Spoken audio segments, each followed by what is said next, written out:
Let's bring in psychotherapist, author of the book Till Death Do Us Part, Robi Ludwig. Robi, wow. I mean, I've seen the videos, and you get to see the innocent faces of these kids. They're probably ages 5 and up, I'll say.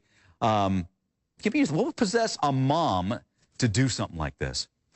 Well, this mother clearly does not have a nurturing maternal instinct, and she views her children as there to do something to benefit her.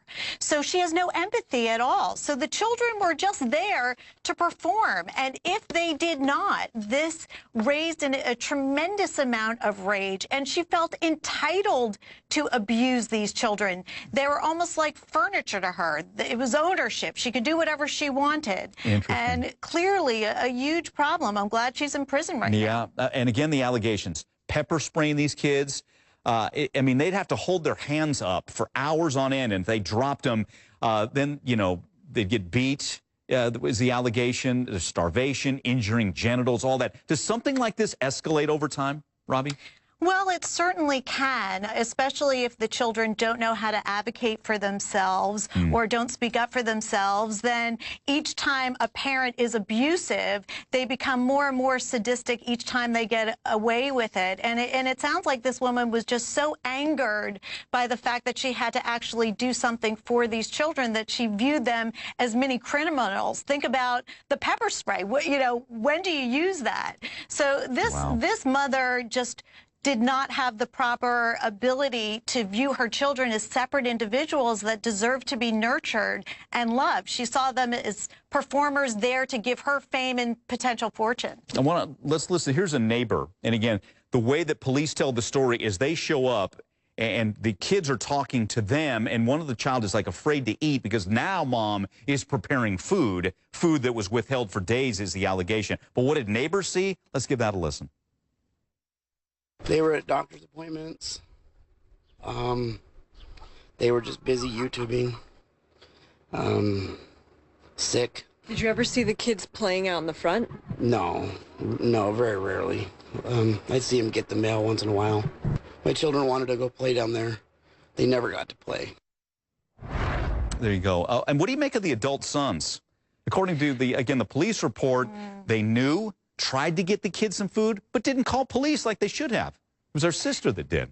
Yeah, they may have mixed loyalty. They also may have been victimized by their mother as well, so they are desensitized to the abuse and didn't see it for what it is or what it was. So it's just sad. It just sounds like a very unhealthy environment that sent very sick messages, and that these boys just were part of this system where they didn't really understand what they needed to do to be a good citizen. And these two sons we're seeing here, again, facing charges because they didn't report the abuse, they're in these videos, again, viewed by millions. You know, we look at that, and I do want to get YouTube's statement out there concerning this. It says that when we're made aware of serious allegations of this nature, we take action, which may include suspending monetization or, upon conclusion of an investigation, terminating channels.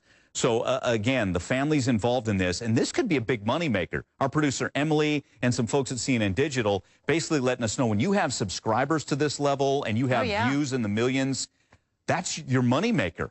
How much do you think that's involved here as far as a motive for keeping the kids, well, abusing them is the allegation? Yeah, clearly there was greed as a motive. There was a desire for fame and fortune. These kids were basically prisoners, right? They were prisoners of a mother who was using them for her own benefit. And these poor children didn't have any way to basically save themselves. I mean, they're at the mercy of somebody who's very, very powerful who decided to misuse that power. So it is fortunate that it was discovered in time and that the children are still alive. But there's a lot of work that's going to need to be done because these children now are going to have a mistrust of adults and view adults and family situations as suspect.